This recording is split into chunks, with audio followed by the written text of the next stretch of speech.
आजादी के बाद से सबसे बड़ा क्रांतिकारी कदम यूपीआई।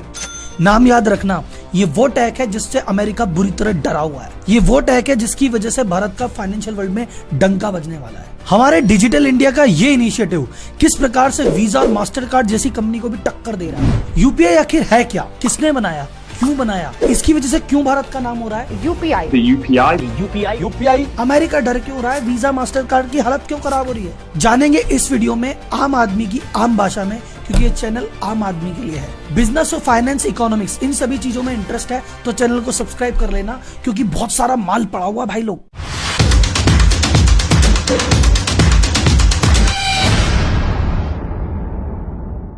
यूपीआई आखिर है क्या? सर यूपीआई एक तरह का पेमेंट मेथड है। आप बोलोगे सर फिर आरटीजीएस है, एनईएफटी है, आईएमपीएस है, ये सब थे तो सही, यूपीआई की जरूरत क्यों हुई? देखो सर, हर सिस्टम एक जरूरत के हिसाब से लाया गया।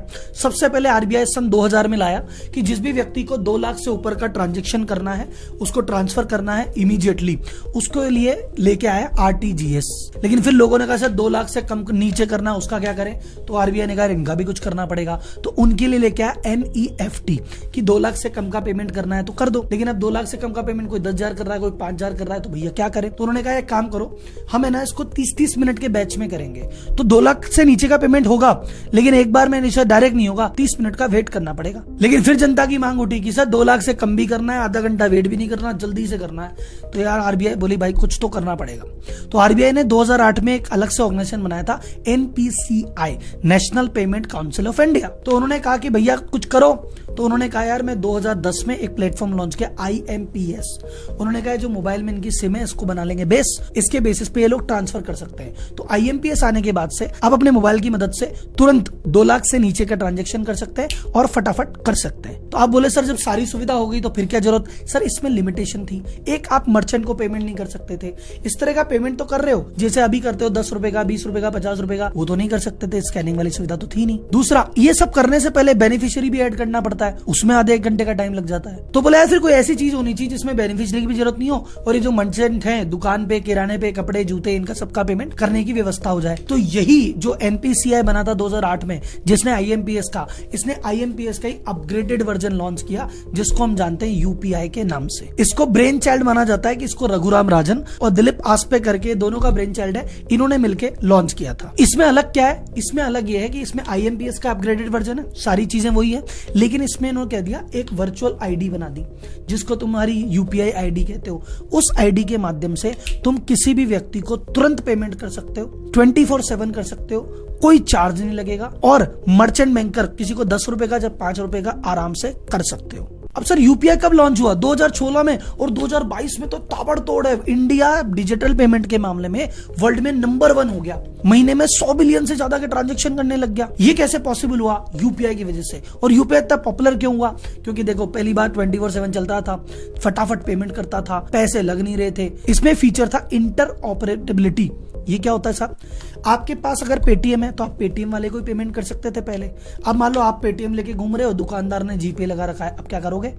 तो इसने कहा कि इंटरऑपरेबिलिटी है, कोई दिक्कत नहीं है, तुम भाई साहब चाहे पेटीएम लेके आओ, मेरे पास चाहे गूगल पे हो, तीसरे भाई से क्या फोन पे हो, आपस में आराम से ट्रांजैक्शन हो जाएगा और 1 भी रुपया नहीं लगेगा। अच्छा, दूसरा देखा जाए तो इसकी किस्मत में ही फैलना था।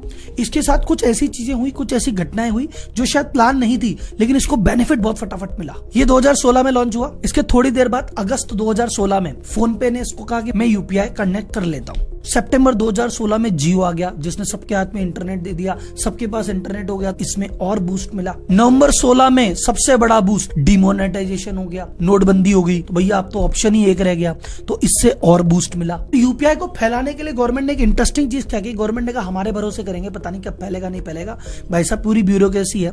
इन्होंने प्राइवेट कंपनी को अलाउ कर दिया कि तुम आराम से यूपीआई काम में लो, कोई टेंशन नहीं है। सबसे पहले फोन पे को अलाउ किया। सितंबर 2017 में तेज आया। तेज नाम सुना है आपने, कभी ना कभी यूज भी लिया होगा, जिसका नाम बदल के अब जीपे हो गया, गूगल पे।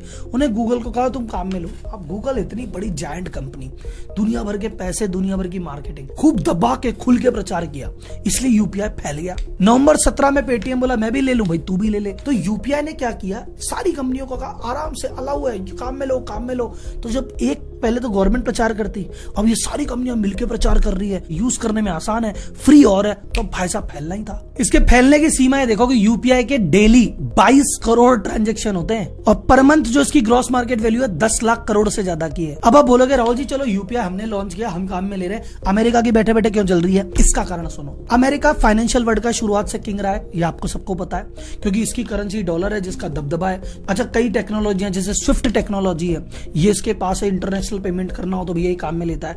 तो हमेशा फाइनेंशियल पॉलिसी की बात करो, चाहे आईटी की बात करो, चाहे टेक्नोलॉजी की बात करो, इसका दबदबा हमेशा से रहा। अब ये कह रहा है कि यार भारत जैसा डेवलपिंग कंट्री जो कल को नया नया पैदा हुआ है, ये देश ऐसी टेक्नोलॉजी लेके आया जो हमारे पास भी नहीं है। और चल लेके आया है, कोई बात नहीं, आराम से लेके आया, इसको यूज करो, पर मान नहीं रहा इंडिया। इसने एक नई कंपनी बना दी, एनपीसीआई इंटरनेशनल पेमेंट लिमिटेड। और इस कंपनी का उद्देश्य क्या है? इस कंपनी का उद्देश्य यूपीआई सिस्टम को पूरे विश्व में अप्लाई करवाना। सबसे पहले भूटान ने एक्सेप्टेंस दी, भूटान में लागू हो रहा है, दुबई में लागू हो रहा है, सिंगापुर में लागू हो रहा है, और 10 कंट्रियां ऐसी है जिन्होंने भी इच्छा जाहिर कर दी है। वो कंट्रियां मेजरली तो भी एशिया की है, मलेशिया, थाईलैंड, फिलीपींस, वियतनाम, ये सारी कंपनियां। तो आप नोटिस करो, अभी अमेरिका तो हमको एंट्री देगा नहीं, यूरोप में भी आसानी से एंट्री नहीं होगी, लेकिन धीरे धीरे एशियन कंट्रीज में हम छाने लग गए हैं। जापान ने भी इंटरेस्ट दिखाया, और सबसे इंपॉर्टेंट, जो सबसे इंटरेस्टिंग बात है, फ्रांस ने भी इंटरेस्ट दिखाया। फ्रांस ने इंटरेस्ट दिखाया, वो वाला एग्रीमेंट हो गया और वहां इंप्लीमेंट हो गया, तो हमको मिल जाएगी यूरोपियन यूनियन में एंट्री, और फिर वहां पे और घुस जाएंगे। अमेरिका तो आसानी से घुसने नहीं देगा, पर यूपीआई का दबदबा होने लग गया है। इसकी दीवानगी आप ऐसे मान लो कि गूगल ने यूएस गवर्नमेंट को लेटर लिख के बोला कि यूपीआई क्या मस्त सिस्टम है यार, अपन भी डेवलप करो। गूगल अमेरिका को कह रहा है भारत से सीखो। इसका हमको क्या फायदा होगा? मान लो फ्रांस ने इसको एक्सेप्ट कर लिया, और अगली बार आप फ्रांस गए, पेरिस घूमने गए, वहां पे आपको अपनी करेंसी कन्वर्ट कराने की जरूरत नहीं है, और आपको फॉरेक्स कार्ड ले जाने की जरूरत नहीं है। आप सीधा मोबाइल लेके जाओ, यूपीआई से ट्रांजेक्शन करो ब्रांच में बैठ के। इससे एक और फायदा, एनवायरमेंट को भी फायदा होगा। बोले क्यों सर? साल में 2 लाख करोड़ से ज्यादा का खर्चा नोट को छापने और मेंटेन करने में आ जाता है, क्योंकि नोट में क्या होता है, कई बार नोट फट गए, कई बार नोट गल गए, या फिर किसी ने नोट पे लिख दिया सोनम गुप्ता बेवफा है, तो नोट खराब हो गया। तो इन नोटों को बदलने में, मेंटेन करने में भैया बहुत पैसा लगता है। यूपीआई हो जाएगा तो इन नोटों की छपाई कम हो जाएगी, तो कॉस्टिंग बचेगी, तो वो कॉस्टिंग जो है इस टेक्नोलॉजी को डेवलपमेंट करने में काम आ जाएगी। अब आप बोलोगे सर जी वीजा और मास्टर कार्ड क्यों चिड़े हुए हैं? अमेरिका की गवर्नमेंट का तो समझ में आता है कि इज्जत की बात हो गई। वीजा मास्टर कार्ड इसलिए चिड़े हुए हैं, आपको पुराने जमाने में लेके चलता हूँ। पहले नए नए एटीएम खुलने लगे, आपके पास अगर आईसीआईसी बैंक का एटीएम है तो भाई साहब आपको आईसीआईसी के एटीएम में ही जाना पड़ेगा, वहीं से पैसा निकलेगा, आप एचडीएफसी से निकाल नहीं सकते। ऐसा क्यों होता था? आईसीआईसी वाला कह रहा है कि भैया मेरा एचडीएफसी से लड़ाई चल रही है, कंपटीशन है, कि मेरा जो डेटा है वो मैं एचडीएफसी को थोड़ी दूंगा, जाके तू ही निकालेगा। तो वीजा और मास्टर कार्ड नेटवर्क कंपनियां हैं, ये कंपनी आके बोली तुम टेंशन मत लो, हम तुमको सपोर्ट देते, तुम हमको थोड़े से चार्ज दे देना, थोड़े से पैसे दे देना, हम ये फैसिलिटी दे देंगे कि हम पेमेंट को वेरीफाई कर लेंगे और हम ही पेमेंट कर देंगे, तुम किसी भी कार्ड में जाके काम में लो। इस बात के जो पैसे लेते हैं उसको कहते हैं MDR, मर्चेंट डिस्काउंट रेट। ये 1% से लेके 3% तक होता है। आप शॉपिंग करने जाओ तो दुकानदार बोलता है भैया चार्ज लगेगा, कई बार दुकानदार ऊपर से चार्ज लेता है, जो दुकानदार नहीं लेते उनकी जेब से 2% का चार्ज लग जाता है। तो ये जो MDR है ये यूपीआई में 0 है। तो दुकानदार क्या बोल रहा है, यार कार्ड से पेमेंट मत करो, 2% लग जाएगा, आप तो यूपीआई मार दो। तो धीरे धीरे वीजा और मास्टर कार्ड का डोमिनेंस कम हो रहा है, और इंडिया में कम होता तो ठीक है, भाई साहब पूरे वर्ल्ड में जाके तैयारी कर ली है, तो इसलिए इन दोनों कंपनियां डरी हुई है। अब आप बोलोगे सर जी यूपीआई ने तो बहुत सुविधा कर दी, मजे आ गए। सर सुविधा तो अब करेगी, आरबीआई पूरी तैयारी लेके बैठा है। अभी जो हमारे आरबीआई के गवर्नर है, उन्होंने एक कॉन्फ्रेंस में 3 बेनिफिट बताए कि 3 नए फीचर हम यूपीआई में लॉन्च कर रहे हैं। पहला फीचर, यूपीआई को क्रेडिट कार्ड से लिंक करेंगे। अभी तक तो क्या चीज है, आपका जो भी यूपीआई की आईडी है वो आपके डेबिट कार्ड से लिंक है, यानी जो पैसे आपके जेब में पड़े हैं, जो आपके खाते में पड़े, उसी में से ट्रांसफर होता है, उसी से पेमेंट होता है। क्रेडिट कार्ड से अभी तक पेमेंट नहीं हो रहा, क्रेडिट कार्ड से भी होने लग जाएगा। ये वीडियो बनाते टाइम ये चीज लागू हो चुकी है, अभी फैलने में थोड़ा टाइम लेगी, पर लागू तो कर दी। दूसरा फीचर जो यूपीआई लॉन्च कर रहा है वो है यूपीआई लाइट, कि तुम बिना इंटरनेट के भी पेमेंट कर सकते हो। बोलिए ये कैसे? भाई तुम घर से बटवे में पैसे लेके चलते हो, ये कहता है यूपीआई लाइट है, इसमें 2000 रुपए तुम रख लो और 200 रुपए के ट्रांजेक्शन तुम कर सकते हो, तुम्हें इंटरनेट की भी जरूरत नहीं है। तीसरा फीचर जो इन्होंने लॉन्च किया, बोले यूपीआई 1 2 3। बोले क्या? बोले स्मार्टफोन भी नहीं चाहिए। गांव का आदमी बोले मेरे पास तो फोन ही नहीं है, मैं कैसे करूं? बोले फोन की भी जरूरत नहीं है। यूपीआई में 1 2 3 करके उस नंबर पे मिस कॉल मार देना, वहीं से पैसे कट जाएंगे, वहीं से पैसे पहुंच जाएंगे। अभी एक फीचर है जो लॉन्च तो 2020 से, बहुत सारे लोग काम में नहीं ले रहे, लेकिन धीरे धीरे अवेयरनेस बढ़ेगी तो लोग काम में लेंगे। यूपीआई ऑटो पे, ये क्या होता है? मेरे को नेटफ्लिक्स का पेमेंट करना है, यूपीआई से लिंक कर दिया, यूपीआई की आईडी से हमेशा होता रहेगा। बैंक का ईएमआई है, होती रहेगी भाई साहब। कुछ भी तरह का ऑटो पे करना है, जो मंथली इंस्टॉलमेंट जानी है, यूपीआई के माध्यम से जा सकती है। यूपीआई में सब अच्छा है क्या? खराब नहीं है क्या? सर खराब ये है कि हमने इंफ्रास्ट्रक्चर जिस हिसाब से इसको डेवलप किया था ना कि यूपीआई में ये वाली चीजें हम करेंगे, ये तो उससे कई गुना तेजी से फैल गया। तो अभी इंफ्रास्ट्रक्चर पे बहुत कुछ काम करना बाकी है और उसकी टेक्नोलॉजी को डेवलप करने में भी यूपीआई को स्मूथ होने में थोड़ा टाइम और लगेगा। तीसरा, अभी इसको यूपीआई को जनता ने बहुत ज्यादा पॉपुलर कर दिया क्योंकि ये चीज फ्री थी और उसके कन्वीनियंट थी, लेकिन अभी भी बैंक्स वगैरह जो है इसको खुल के प्रमोट नहीं कर रही क्योंकि बैंक्स कह रही कोई फायदा तो मिल नहीं रहा। पहले तो क्या कहीं ना कहीं से कुछ ना कुछ मिल जाता है, तो क्या प्रचार करने में अच्छा लगता है कि कुछ फैलाएंगे तो कमाई होगी।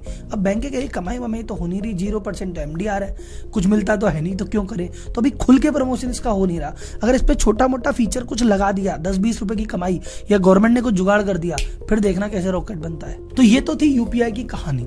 इसी तरह की कोई भी टेक्नोलॉजी भारत में डेवलप हो रही है, कोई भी बिजनेस आ रहा है, कोई भी स्टार्टअप है, कोई भी कॉन्सेप्ट है, कोई भी रेवेन्यू मॉडल है, उस पर चर्चा होती रहेगी इस चैनल पे। तो अगर आप इस चैनल पे नए नए जुड़े हो तो चैनल को कर लो सब्सक्राइब, और अगर घूमते फिरते यूं ही आ गए थे तो पहले 10 वीडियो देखना, फिर 11वीं वीडियो के बाद सब्सक्राइब करना। अभी करने की जल्दीबाजी मत करना। तो जनता जनार्दन को जाते जाते एक बार फिर जय हिंद।